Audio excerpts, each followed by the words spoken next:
ভোগান্তির আরেক নাম প্রিপেড মিটার। এই ডিজিটাল মিটার মরণ ফাঁদ বলে ব্যাখ্যা করছে সাধারণ জনতা। দিনের পর দিন শোষণ করছেন, আপনারা কখনো সার্ভিস দেন না। আপনাদের মিটার রিডাররা আমাদের বাড়িতে গিয়ে মিটার দেখে না, বাড়িতে অফিসে বসে তারা মিটার লিখে মিটারের বিল বানায়। প্রিপেড মিটারে 28টি ডিজিট। আমরা রংপুরের সাধারণ মানুষ, এটা সারা বাংলাদেশেরই মানুষ, 28টি ডিজিট দিয়ে রিচার্জ করা খুবই ক্রিটিক্যাল বিষয়। কারণ হলো একটা ডিজিট ভুল হলে আমি 5000 টাকা রিচার্জ করলে আমার 5000 টাকা চলে যাবে। প্রথমত কথা এক। 2 নম্বর কথা হলো এই প্রিপেড মিটার যে ট্যাম্পারিং করা নাই তার প্রমাণটা কি?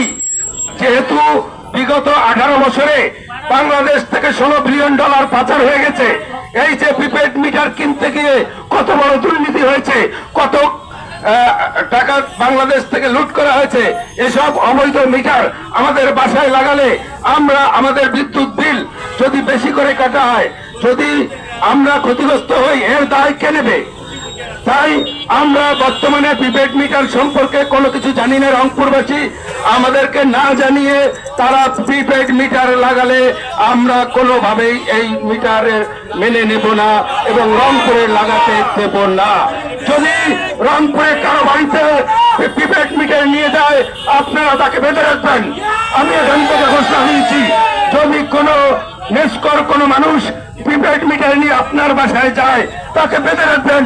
আমরা রংপুরবাসী তাকে গিয়ে প্রতিরোধ করবো, আমরা নেস্কর অফিস ঘেরাও করবো, আমরা রক্ত দেব, তবুও প্রিপেড মিটার আমরা বাস্তবায়ন করতে দেব না ইনশাআল্লাহ।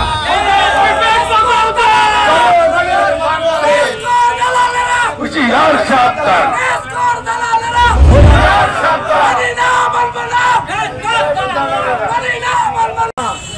মোবাইল বিল নেওয়া হয় না, কিন্তু একবারও এই কথা বলেন নাই কোন সাংবাদিক চামচা, কোন প্রশাসনের চামচা একবারও বলে না যে বহির্বিশ্বে বিদ্যুৎ বিল নেওয়া হয় না, বহির্বিশ্বে মোবাইল বিল নেওয়া হয় না, বহির্বিশ্বে বেকার ভাতা দেওয়া হয়।